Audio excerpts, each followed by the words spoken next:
I like to say, in all fairness, Ryan should not even podcast with this man because he is a has-been. That's really good. You definitely beat my accents. The only thing I can do is really poor Stallone and a pretty good Mickey. You go with what you know. That's right. Did you watch the prison video? I skipped through it to see Tony, but yeah, Tony the Duke and everything he does, he just sounds like Tony. When he had that rat by the tail, he's like, "This is my pet." I missed the rat part. I saw when he was doing the initiation part. Have dogs or cats at home? Prison, this is my pet. The dead rat is really messed up. Oh, man. Can you see the screen? Yes, we see the backdrop of Philadelphia, or a part of it. So, Philly. Okay, let's get rocking. You'll probably just make it to bed before midnight at this rate. Yeah. Yes.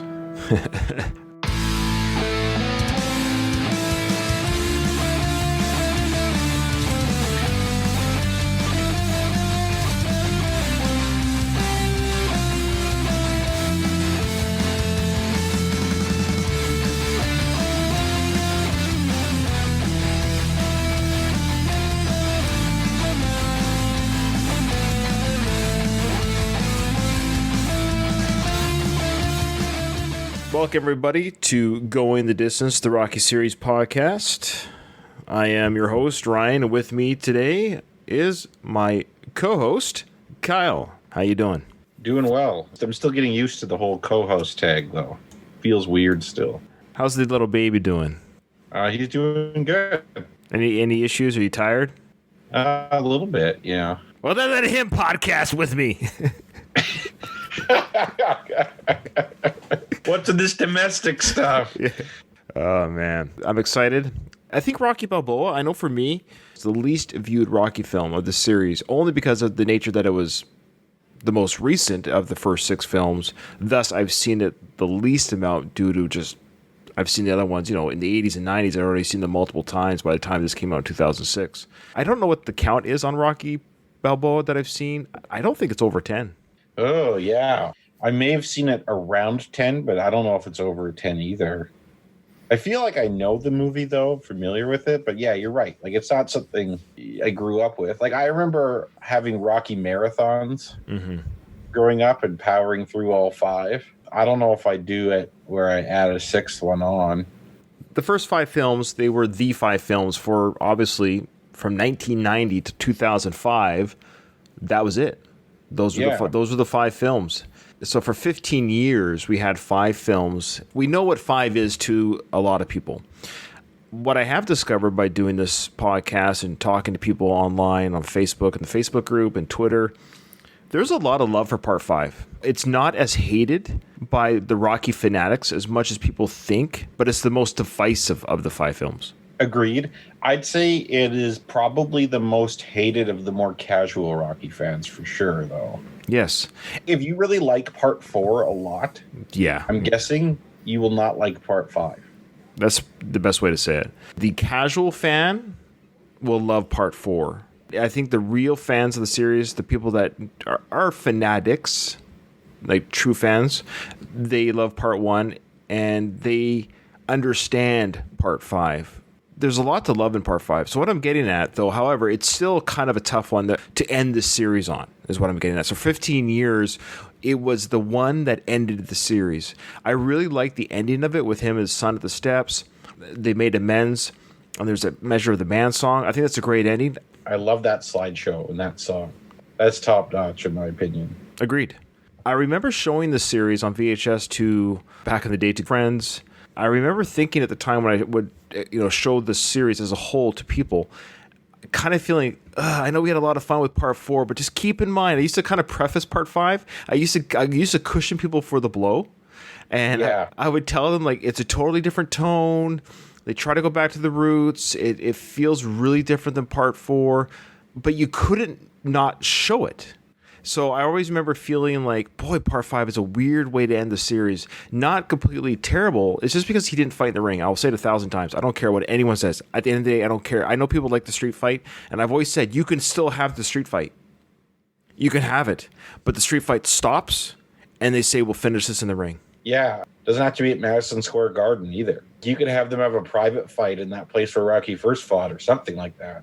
If Rocky toned down the full R-word performance that he did for some reason, and he only did it for the first half of the film, he toned it down for the second half. I think it was supposed to be like the brain damage thing. Like, I think he's trying to put that on early on to like to show that he's not right in the head after the beatings or something, is my theory. I don't know why they didn't just play it with that he had brain damage, but the brain damage doesn't make him drunk. When he was first in the shower and he's shaking. His hand tremoring in the film every so often just to remind you that, yes. like, yeah. I don't know why they didn't do that. Stick with that tone. The first 5 minutes of that film, I remember thinking, "Oh boy, here we go. This is dark. This is we're in for something here, you know." And then it goes, "I look like Rocky Raccoon. Who's that French lady that drew naked?"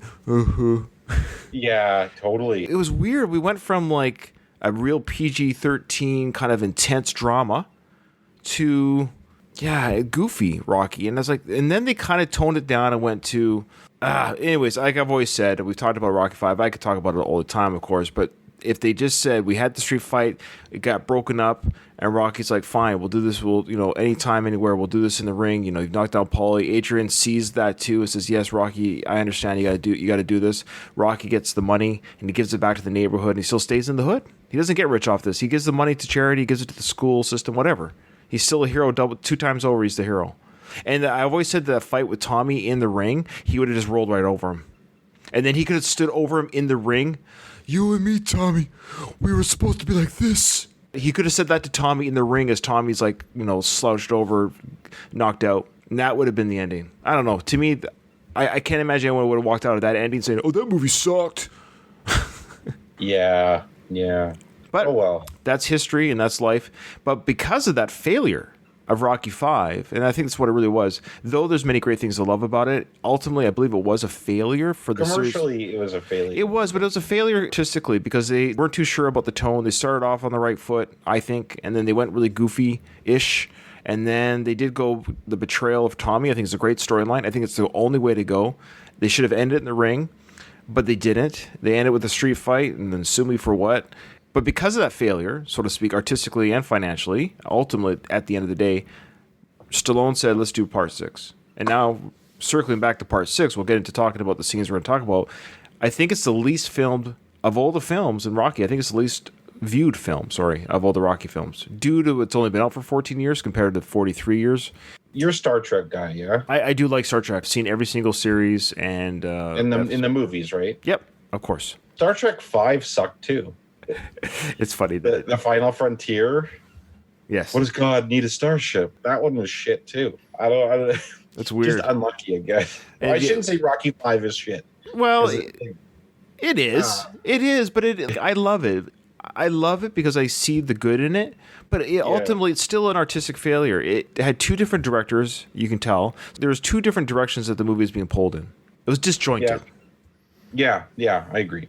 It's funny talking about 5 films in a series, even though part 2 of the Star Wars films, part 2 is really the 5th film that was filmed, and that was Attack of the Clones. Oh, well, yeah. What was the 5th Harry Potter film? I don't know. I don't mind some Harry Potter stuff, but I find the films like dreadfully boring. Part 5 was Order of the Phoenix, and I'm a big Harry Potter fan. I've enjoyed the films and the books, but Order of the Phoenix is, I think, the most boring one, too. It's just funny. What house are you? Do you know what house you are? Have you done the online test? Well, I'm probably Gryffindor. I'm a good guy. I'm a Slytherin. I believe it. Fair enough. Slytherin aren't all bad people, but it's just a different personality. Yeah. Okay, so we have one email. If you want to send us an email, remember it's gtdwithrr@gmail.com. We only got one email, so I'm disappointed in my our listeners, because one email is not enough. We do have some great interaction on our Facebook group. Keep it up, listeners. And we have some new people who have joined the group and have legitimately started listening to the podcast from the beginning. So we got a couple of those people who have joined the group. Yeah. Nice. But I've always said I don't read those out online because I don't want to waste people's time, because a lot of the listeners are on the Facebook group page, and so they see that interaction. But I've always said my promise to Twitter and Facebook is that every tweet directed at us and every Facebook posts in the group will be responded to or liked by me or you to show that we are listening. We interact with our listeners. I believe it's a great community, and I really like to keep that up. People send me messages after shows, like actual DMs in my Facebook and Twitter, and I don't read those out on the air. That's just for me or the person who's doing that, because that's, our thing, so to speak. But if you want your message read out, is what I'm getting at. If you want your correspondence read out, it has to be an email. It's just because it's one place for me to store everything, and I'm not looking at Twitter and Facebook trying to gather every communication, if that makes sense. But I respond to everything. But emails are special because we read them on the air. And yes, of course, this comes from Greg the First. He says, Ryan and Kyle, just wanted to drop a quick note and say that I wish Ruben the best and hope all is well with him and his family as he steps down from the hosting duties. I've said this in several emails previously, but Kyle is a fantastic host and worthy successor. Not that you asked, but I'm of the opinion that Ryan should wait until he's able to host with Kyle to record episodes, even if that means the episodes aren't coming out quite as often. Solo episodes are just harder to do, and it is nice as a listener to have a back and forth between two hosts. So I'll respond to this part first. Yes, Greg, I agree. I did that initial solo episode just because I obviously had just received news from Ruben that he was unable to record. It was kind of short notice. We had actually had an episode lined up to record, and he's like, Ryan, I'm sorry, I just can't for these reasons. Wanted to get kind of the word out there that this show, I guess in a way, would be changing. Not the goal of the show, but just the voice. And it's like any TV show where cast members change. Sometimes the casting change. I don't know. We might lose listeners losing Ruben. This is not a slight on Kyle, but people like what they start with. Anytime a band changes a member or a TV show changes a character or something like that, or an actor that plays a character or loses the actor or actress, people can sometimes be like, ugh, that's not what I signed up for. I'm like the new Vivian Banks on Fresh Prince of Bel-Air. They just changed her without any explanation. Well, Will Smith drove that first mother out. Yeah, I know. So I'm the Will Smith, and I drove Ruben out. No, I'm joking. Ruben will be back on again as time goes on. It might be the Rambo series by the time we hear his voice again. We don't know. He's still very busy. This was obviously still very new news. He has that open invitation. Ruben will be back in some degree or another. I'll make sure of that. I'll say, Ruben, come on. We want to hear from you. Yes, I agree with the solo hosting. I don't intend to do that because nobody wants to hear me as much as I talk, even when I have a co-host. Nobody wants to hear me yammer on the whole time without a back and forth. And I like having the back and forth. I feed off the co-hosts. That's what they're for, to get ideas, thoughts, pushback even, so it's not an echo chamber. And so, yes, Kyle will be here for the email reads as we're doing now. So that's being fulfilled right now as we read this email, Greg. Thanks to Greg for his kind words. Appreciate that, buddy. Much respect to you. I really like your comments and your emails, and I look forward to reading them going forward. Thanks to you both again for all the awesome content, Greg the First. Thank you, Greg the First. Yeah, this is the kind of community that I love. And like I said, this interaction that I have with the listeners and Kyle and I'll have with the listeners, we do on Facebook and Twitter as well. Some people don't like the email. I understand. It's like the old snail mail now. A lot of people do like the email. So if you want those emails read, send us an email.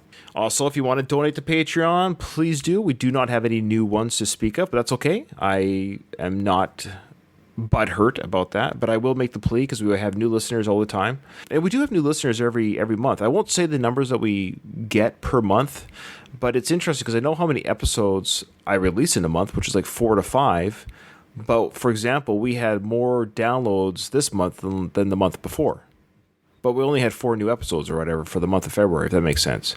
So that means we get new listeners every month. We're getting new people joining the feed and going to the back catalog. So thank you to all those who are doing that. And I don't know if those are people that are starting off the latest episode and they're like, oh, I don't want to wait, so I'm going to go back and listen to past episodes. I can imagine that happens too. Thank you to those people that do that. Yes, if you want to go to Patreon, just go to the show notes on your app, and there's a link there, or on our Libsyn site. The donation for Patreon, just so you know, is just to help pay for the feed and advertising the show. If we pay more than the feed, the show is not free. And yeah, I admit, editing every episode and doing this every week and editing for 2 or 3 days at a time per episode, it's nice to get a little stipend to say, it's like we're like, what do you call those people that what do you call those guys? Buskers?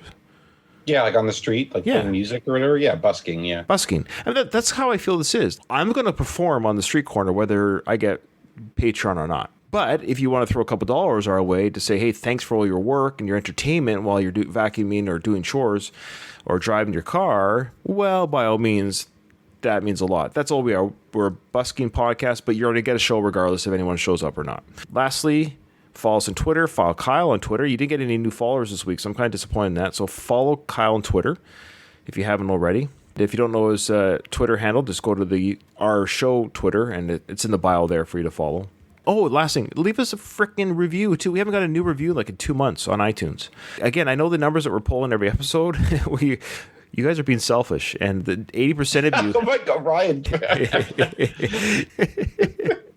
I give and I give, Kyle. I give and I give, and they're like children. They're like succubuses. They just take my resources. I know they're listening.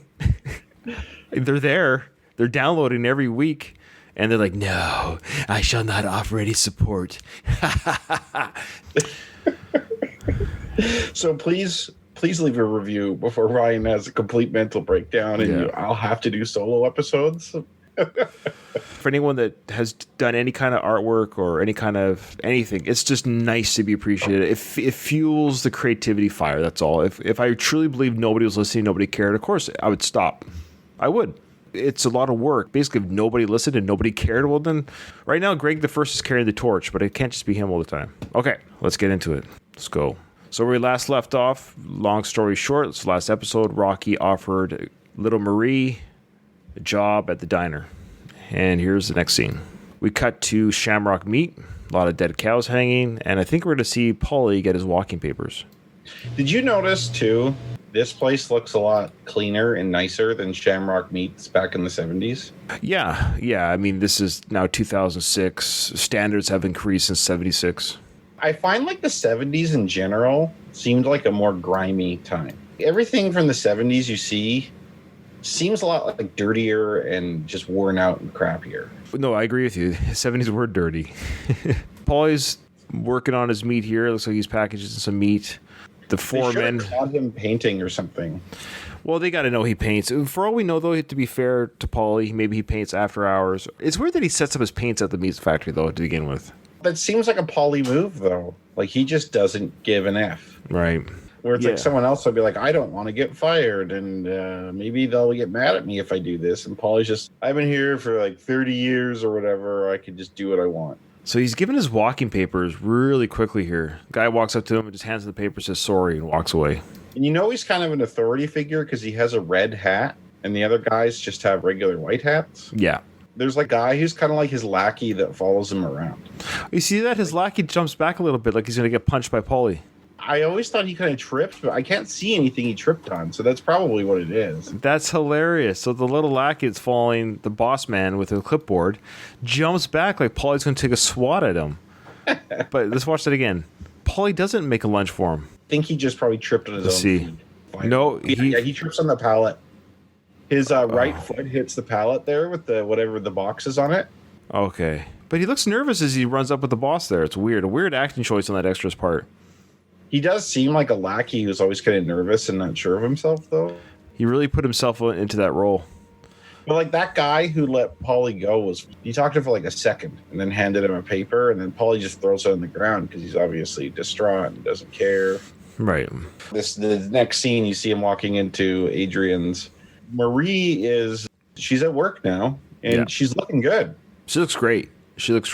Geraldine Hughes is her name. I'm still trying to get her an interview. It's not. I'm trying, but she doesn't have an email. I think emails are the best way to get a hold of people. Or she has Instagram and she has Twitter, and I follow her on both, and I've messaged her. You can set it up where you just don't accept messages from people that you don't follow back. Yeah, you were saying, yeah. Yeah, so she might have that because she is an actress. I'm tempted because I'm following her on Instagram, and I can comment on her photos. I'm almost tempted to say, hey, great photo. By the way, I run a podcast. We'd love to have you on. Why not? What's the worst that could happen? I guess, but it's kind of weird to do that on her photo that, her drinking coffee, and I'm like, hey, cool mug. By the way, I run a podcast. Well, next photo you see that is like any type of parallel to her in the movie where you're like, hey, this reminds you of when you were doing this in the movie. And hey, you remind me of Little Marie. It's like, aren't you the whore that hung down at the Tamagotchi shop? Did you ever hang out with coconut friends? Yeah, or yo-yo friends or lemons or... I don't want to come off as a creepo. Oh, I should say that. Yeah, totally. I don't want to come off as a creepo, but I've been trying to get a hold of you to get you on our podcast. That's what I'm going to do. If she has any love for the Rocky franchise and her time on the set, and I use that line in a public forum on her Instagram, that might work. Okay, Paulie walks in. Little Marie's working the hosting duties, and we see by the right arm there of Little Marie's a couple pictures of Adrian on the wall there. Yeah. I wonder where those pictures are from, because it's obviously Talia Shire when she was younger. Like that wouldn't have been her in 2006, I don't think.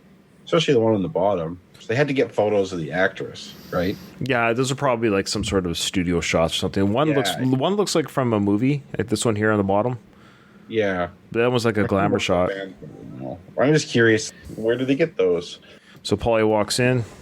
Yeah, he's got two of his paintings and like a huge beef shoulder or something. Yeah, and he's talking to the bartender. How are you? Get my unusual up there. Let's hear this. You get my unusual up there. Excuse me. Deliveries are in the back. So yeah, he slams down probably 20 or 30 pounds worth of meat onto the counter, and it doesn't look that safely wrapped up. All the meat juice is going to be on the drinking counter. Do you think he ripped that off, or they actually gave it to him? Oh, he stole it. Come on. Yeah. It's probably not the only thing he stole. I'm always curious about what happened to his face. They don't really go into the story there. Is he beaten up or something?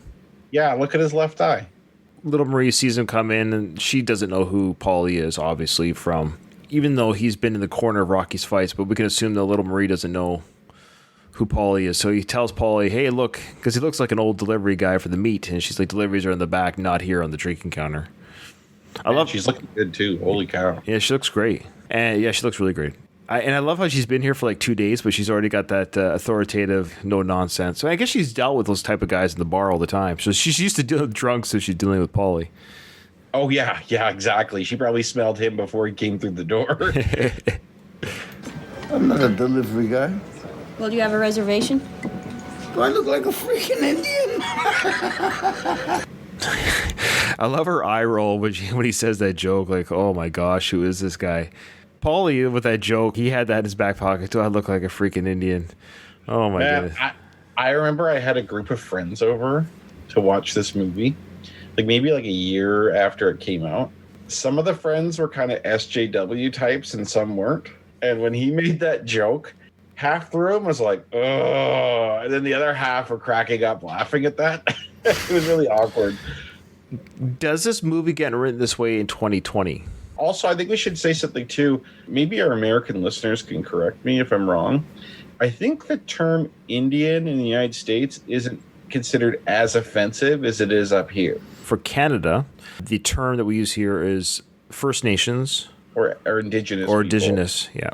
In the States, they are called Native Americans. Is what you. I find the native weird. People used to say natives here all the time. But if you call them native now, that's not good.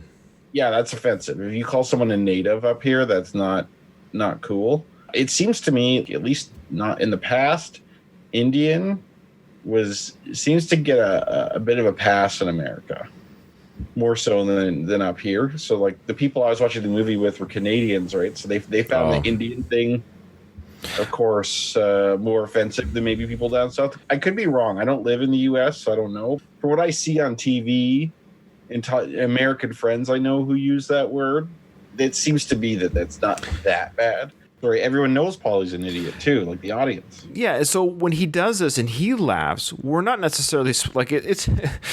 We get the joke. We get why we understand why he thinks it's funny, and we understand Paulie isn't truly an a-hole. He just is, but he isn't. Like it's not. He's a harmless one. He's all bark no bite. Little Marie, she does her reaction. She rolls her eyes and walks away. Like, oh my gosh, who is this guy? I gotta go get the boss.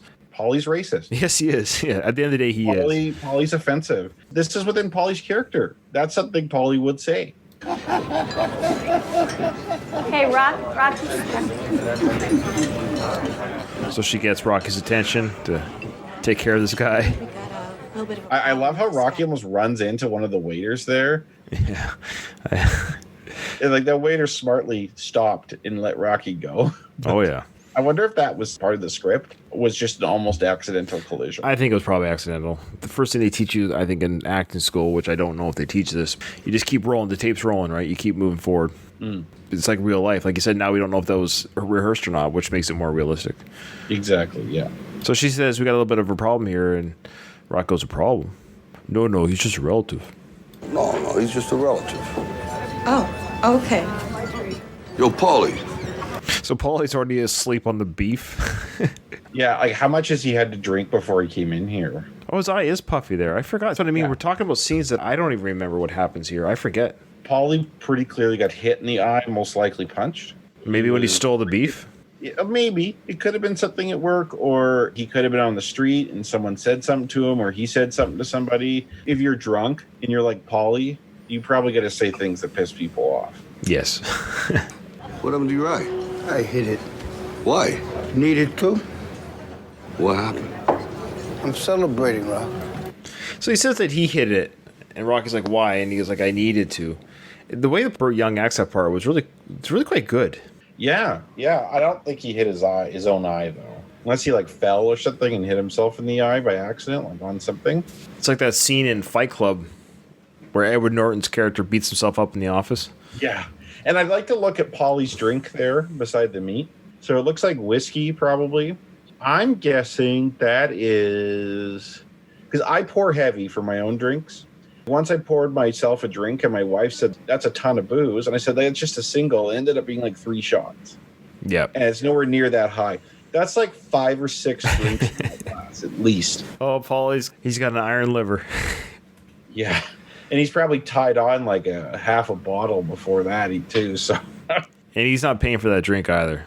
Oh, God, no. I'm sure Rocky's bankrolled Paulie's booze problem ever since that restaurant's been open. You could almost argue Rock is an enabler. Rocky is totally an enabler, although Rocky's attitude probably is just like, look, Paulie's not going to change, and I'm not going to impose on him. So if he wants to do this, just whatever. Right.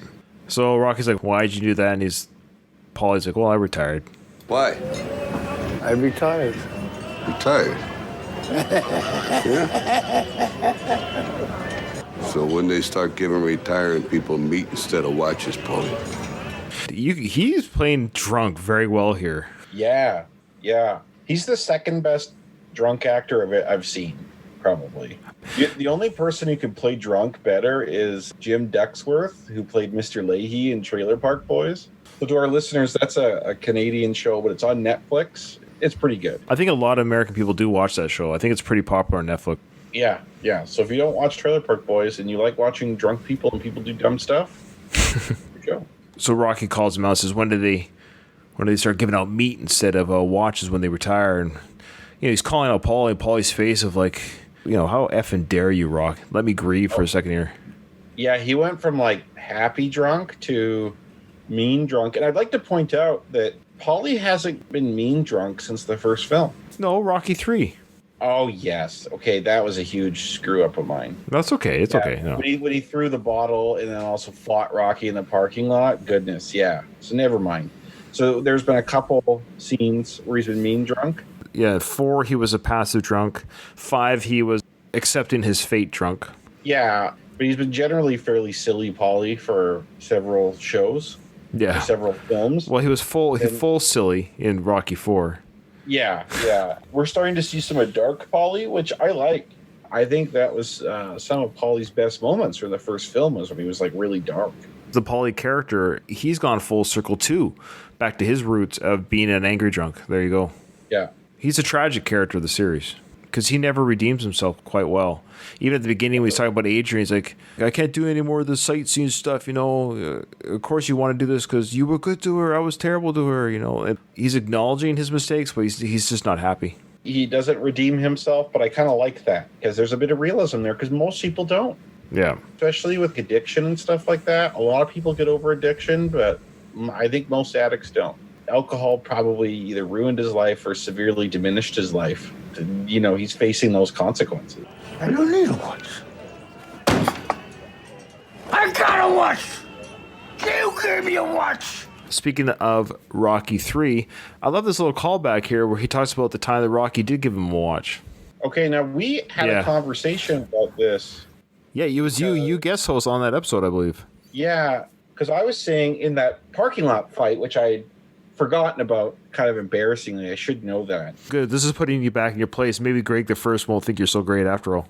Yeah, exactly. In that parking lot fight, Paulie refers to it as a X-Lax watch that never keeps good time, throws it on the ground, and when Rocky attempts to retrieve the watch, Paulie kicks it away, and then they get in the car. Like, there's no reason to believe he still has that watch, and you could argue, well, maybe he bought him a new watch all that time, and certainly he could have, but to me, this is an obvious callback to the other film, and it's kind of an inconsistency, I think. It's one of those retcon things where, yes, it's just something like we don't see them go to the bathroom, but we assume they do. That's what I mean by that is like they got to the car, I know, they say, hey, nice car or whatever. Can I get one of these too or something like that? I think there's some sort of conversation they had about the car. The camera goes away to the next scene, and in the world of the universe that this fake universe is in, they go, oh, shoot, I should go get that watch. He goes back, but they just didn't film it. Like in the theory of like possibilities, they just went back and got the watch. Yeah, that's certainly possible.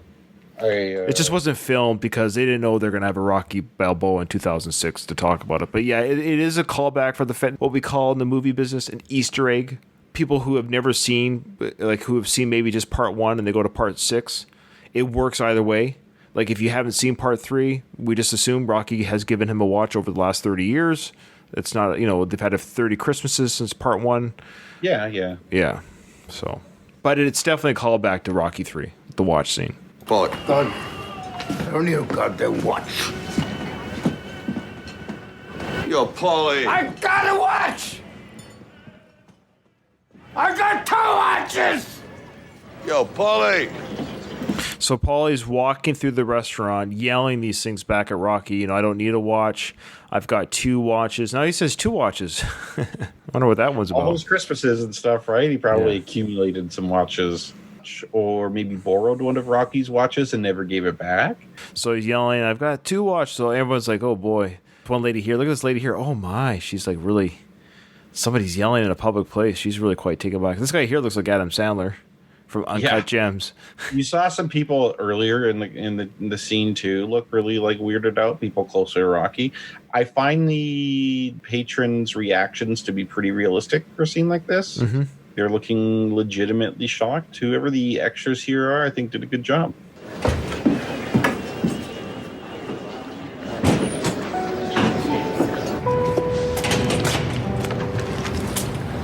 Paulie goes out to the back alley.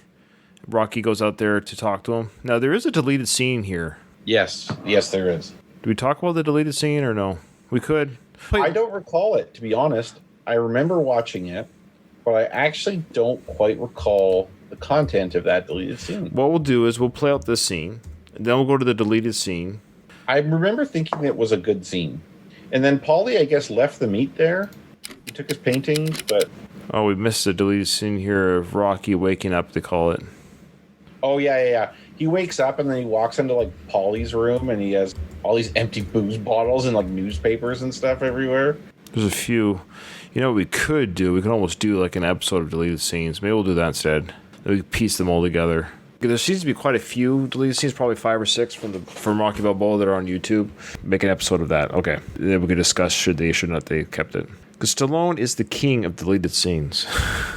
I'm not sure why. Not just deleted scenes. I mean, every movie gets edited, but he seems to delete scenes that could have helped the film.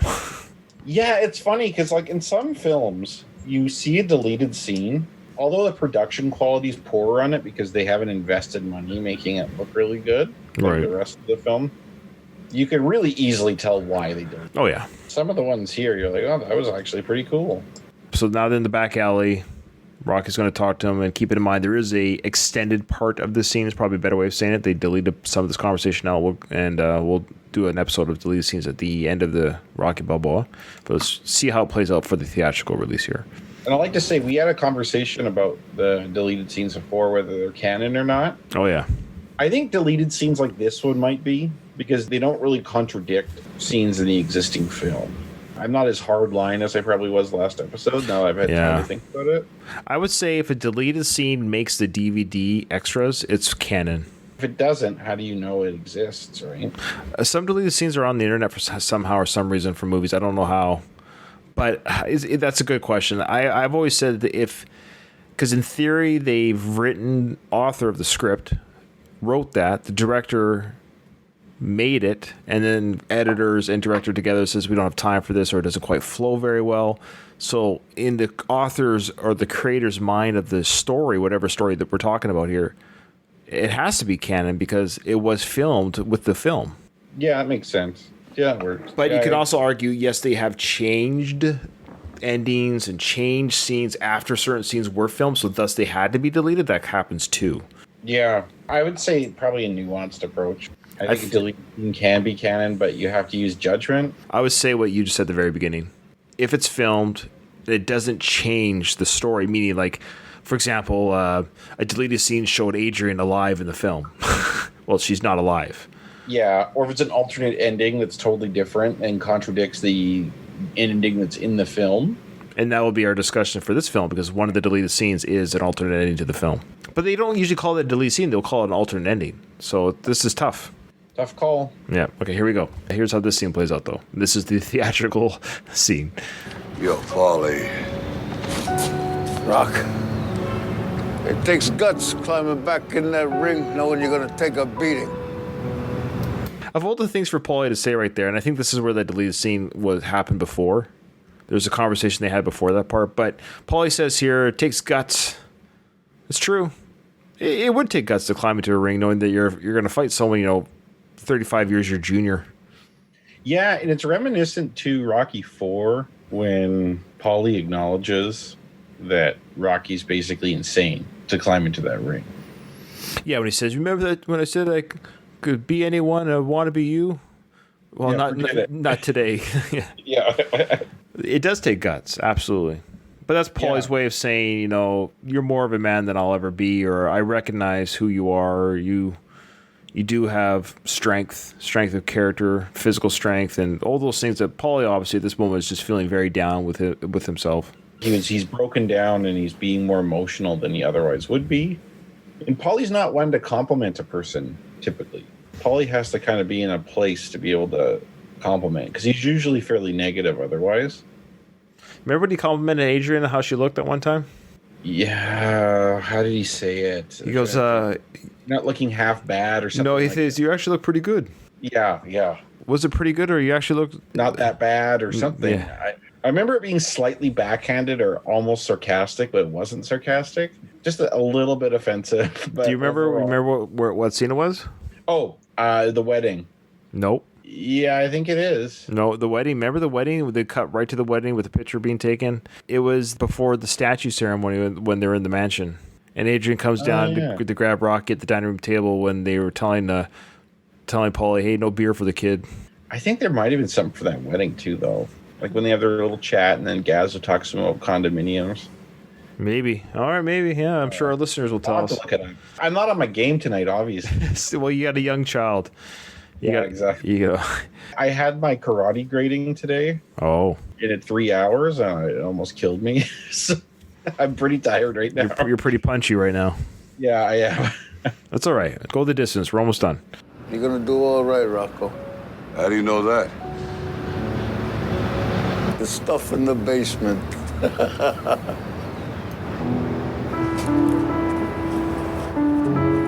The stuff in the basement. And I remember what that alternate scene is now. We'll save it for the deleted scene episode. Yeah. No, and I think if I remember correctly, this little conversation here was the end of that. Yeah. Yeah. Okay, so Paulie says the stuff in the basement will make Rocky okay. And I think what he's saying there's still the fight in Rocky left. He still has fight where I think Paulie doesn't have any fight in him right now. Imagine how devastating it would be to be Paulie. Paulie just said, this is all I got. When he was talking to Rocky in the meat shop. Mm-hmm. Meat shop, the meat packing plant. And he was saying, like, if you're in a place long enough, you become this place. Rocco, this is all I got. And then, boom, you're done. Yeah, that's a sad part because having seen the movie a few times, we know what's coming. So when he says, Rocket, this is all I got. This is when you become a place. This is who you are, and we're like, in 10 minutes you'll be out of there. And I'm sure that's partly why that scene's in there in the first place. Oh, so sure, yeah. Give the audience that sense of deep loss, because like some people, if they're near retirement and they're let go and given a severance, are happy that happened. You know what I mean? Yeah. They're like, awesome. Like, this is great. Because I'm sure, I don't know what the labor laws are here, but he probably got a year's severance or more. What's also sad, too, is Rocky and Stallone, they're the same age in this film. Let's say he's 59, to be gracious. He's 59 in this film, maybe 58, even though we know he's almost 60 during the film into this film. But that being said...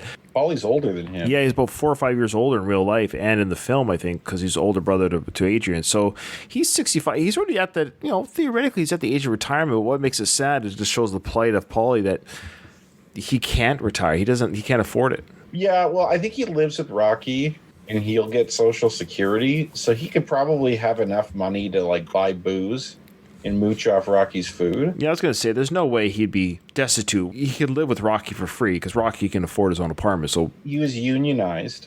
Yeah. So he would have had a pension. So he's probably financially not that bad off. What does he have to do? I think when he says he becomes that place, they took that place away from him. His sense of just being, because he has nothing other than painting. He has no sister, no job. Do we ever find out in Creed how Paulie died?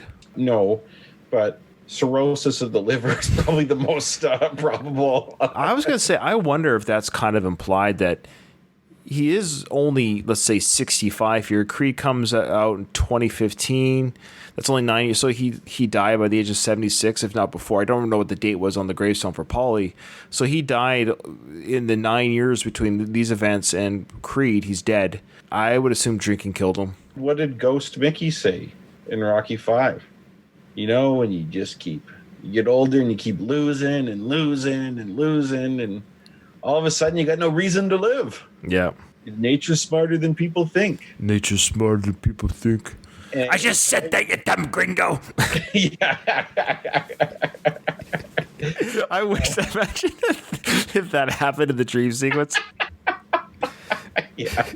But, What are you, deaf rock? I just said that. Now get back to the dream.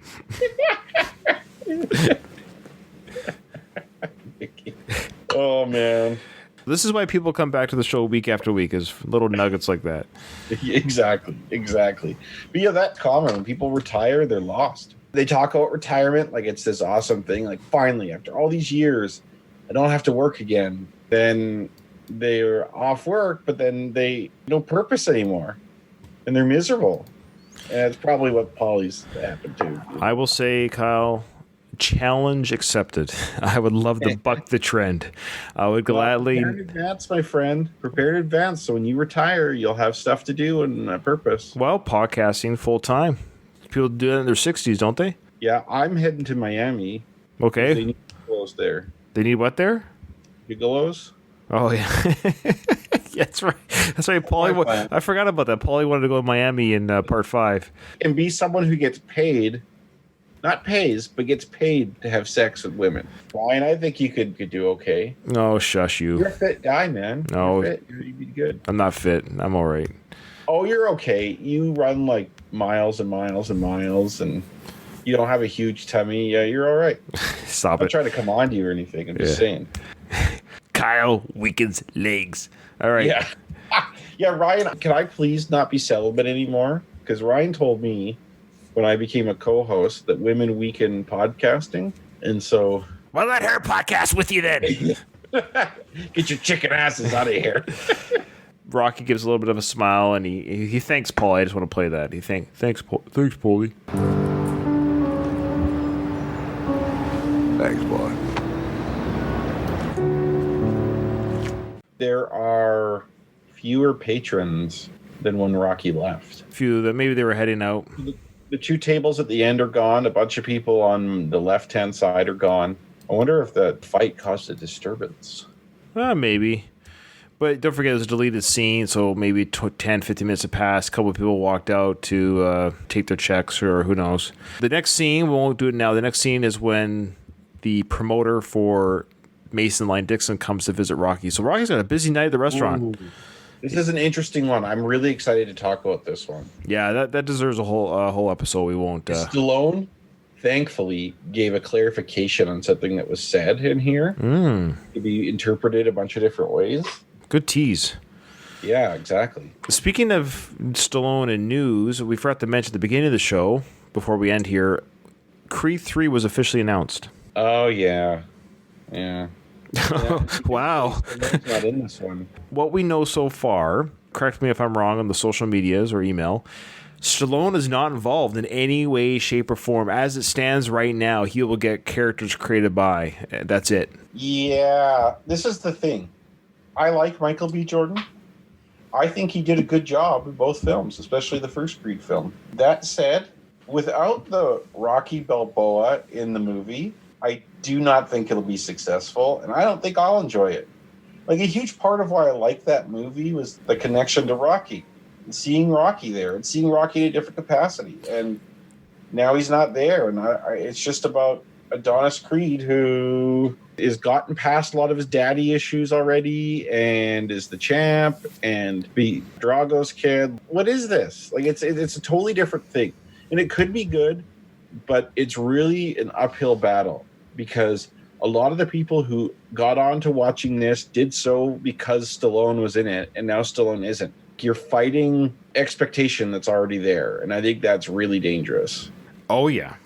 We put a poll on Twitter, and the poll was, would you rather watch Creed 3 without Sly or a Drago film without Sly? And which one do you think is winning? I guess I'll say the Drago one, just by the context of our conversation. Well, and it's not winning by much, but the fact that it's winning at all tells you that the average Rocky fan would rather see a Drago film if Sly's not involved. Yeah, because it's a connection to the other films. I know Creed technically is because of the name, but they've kind of beat that horse to death in two films, I think. Want to hear my Creed treatment, though, without Stallone? And I don't think you were on this episode when I talked about this. If they take this from me, I want to, let the record show that it was said here first on this show, okay? My treatment for Creed 3, very, very basic, the outline here. If I was to pitch this show, Creed loses in Creed 3, end of trilogy, that's it. But he loses. So, Creed in 3. Yes. You hear that, folks? Creed in 3. Creed in 3 loses. He loses. But he loses like his dad did in part 2. Yeah. Meaning gives it all he got. Not in part 1 when Creed's dad won, but he loses to a younger up-and-starter who's not necessarily a bad person, a Rocky-type character, beats Creed the same way his father lost in part 2, and his father more or less made peace with that loss. You know, you beat me by 1 second, Stallion, by 1 second. But here's the thing, Creed loses in part 3, hugs his wife, his kids in the ring, goes over and hugs the opponent just like Creed, his father, did to Rocky. Now that's how you end Creed 3, and that's it. So he keep trying to milk this for sequels, like basically what Stallone did with the Rocky films. But you can't do it with Michael B. Jordan.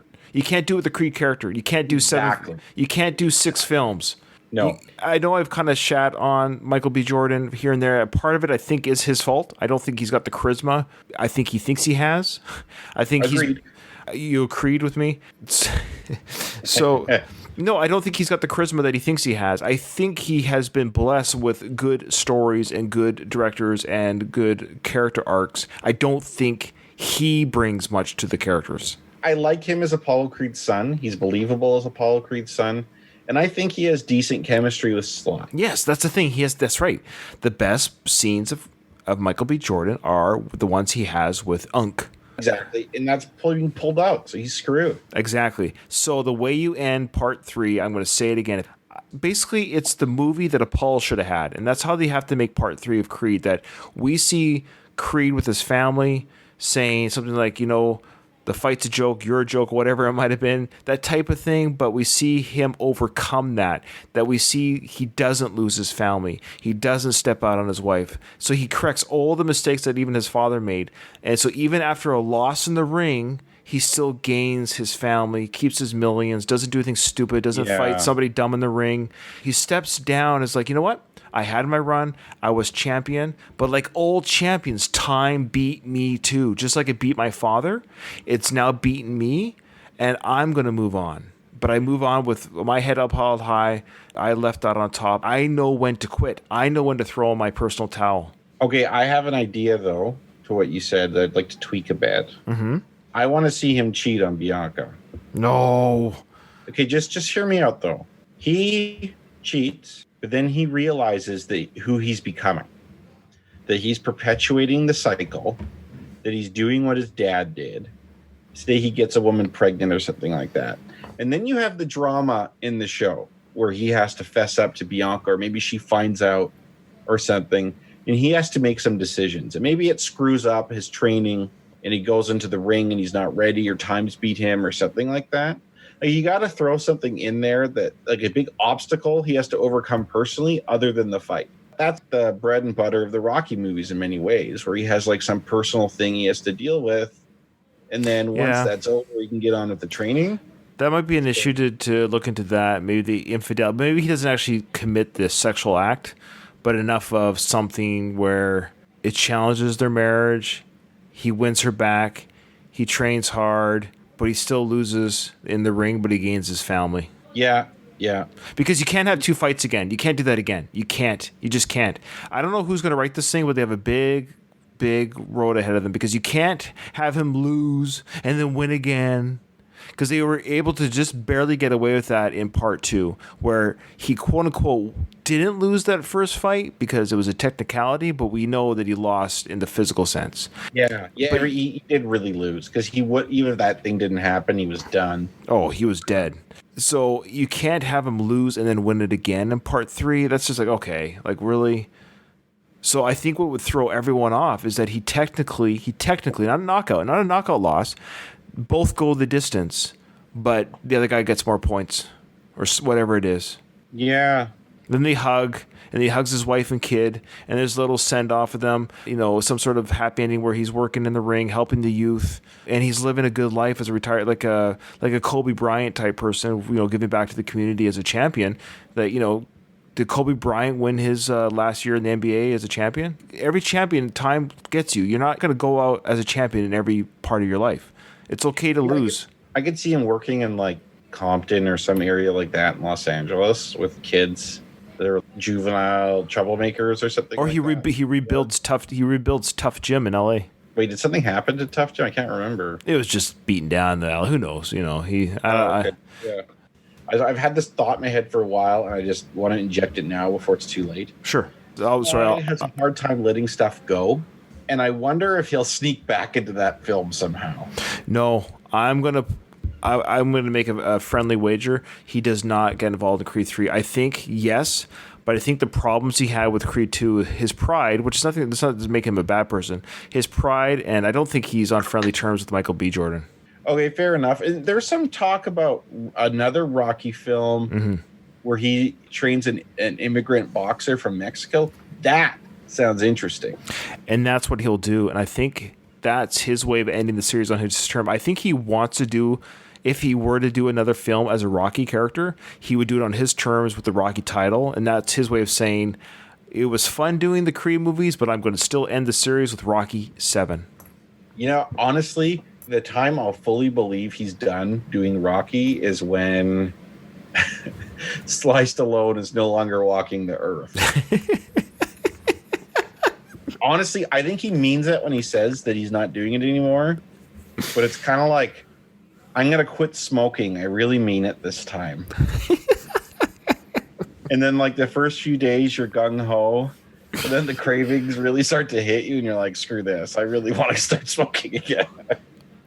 I wouldn't be surprised if he does Rocky 7 after Creed 3. But the problem with that is if Creed 3, and inevitably when it does bomb, because Michael B. Jordan cannot carry a film. He has yet to prove that he can without the Stallone in the title or a Marvel movie in the title.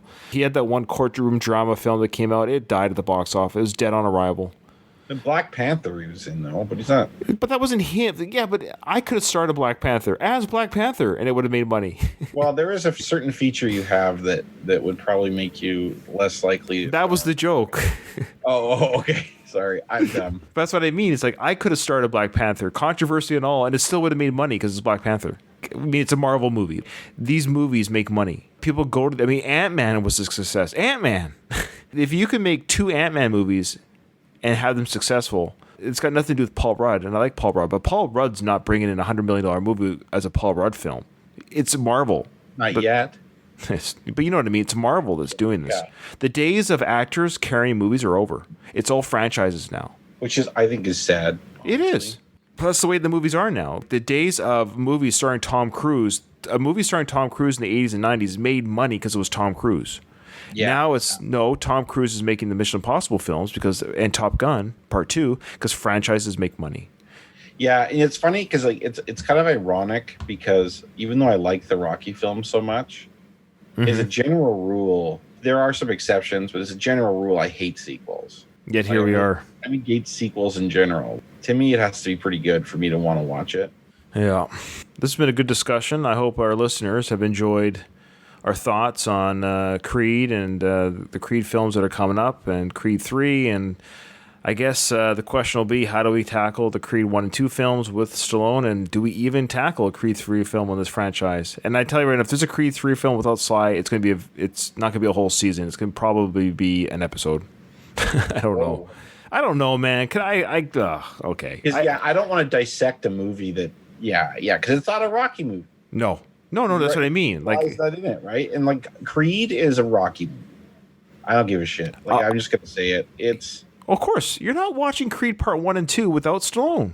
Yeah, exactly. I think the Rocky movies never existed, and you had a story about a kid who was the son of a heavyweight champion, and it was like through infidelity or whatever, and then just had a guy take Sly's place as the guy who fought his dad. That would not have been that popular of a movie. Nope. And we'll talk more about Creed and things like that coming up in season 7, I guess. All right. Yeah. On social media, let me know. So we're going to cover Creed, obviously 1 and 2 for season 7, then season 8. They probably will be shorter seasons because my intention is the scenes between... Anytime Rocky's not on screen, they'll be talked about, but it'll be done in a much quicker fashion that will break down the Rocky scenes the way we do with the Rocky films, if that makes sense. And then the non-Rocky scenes they'll be discussed for continuity's sake, but I don't think they'll be broken down as much. I don't know. And then Ryan and I will argue about if Bianca's good looking or not. Yeah. We'll talk. It should be interesting because I'm torn. And if I lose, I'm just gonna say Ryan's racist. Oh, stop it! I'm just kidding. You can edit that out. I'm sorry. No, that's fine. Look, I'm totally not racist. That's what all racists say, Ryan. Oh my gosh! I know you're not racist. No. And is Tessa Thompson a beautiful? Of course, she's beautiful. Is her character Bianca? I liked her better in Part 2 than Part 1. Yeah. Here's the thing. I like both. The Adonis character and Bianca better in Part 2 than Part 1. I don't know if that was the character growing on me or the writing was better for them. I don't know. We'll talk about that as time goes on. But Bianca in Part 1, I did not enjoy her at all as an actress and her character. Part 2, I enjoyed her much more. So I don't know if that's a director thing. You had to take mandatory race sensitivity classes at work? Yes. I'm sorry, Ryan. I'm sorry. No, that's fine. That's fine. I'm not going to edit it because if anyone truly believes that I am, then they can just stop listening to the show because screw you. You think Ryan or Balkan's a racist? Oh my gosh. Yes, of course. Ryan's a stand-up guy. No, I'm not perfect, but all right, man. Well, anything else? No, I'm sorry for disrupting our show. You haven't disrupted anything. Don't be silly. Okay. No, don't be silly. Okay. It's my inner Canadian too that I have to apologize for no real reason. But. No, hey, we're allowed to poke fun and have fun. We've never said anything on the show that would deem anything that's hopefully that's not misogynist or racist against religions or any people, person, place, or things. If anything, we just make fun of each other. So it's all good. I hope. I think so. Yeah. No, it's just a given. I didn't agree because it was just like stating a fact. That's right. All right, brother. I think that's it. So remember, Patreon, email, Twitter, Facebook, review on iTunes. Thanks, guys. Frank, thanks for listening. Kyle, do you want to take us out? With pleasure. Ding. Ding.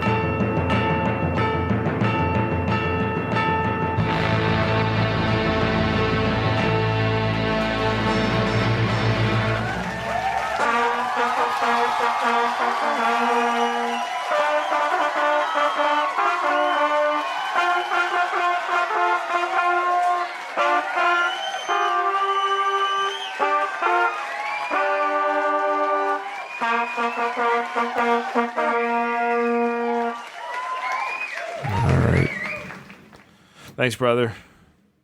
Thanks. I had a good time recording. I'm tired as but yeah, it was still good. That karate grading killed me.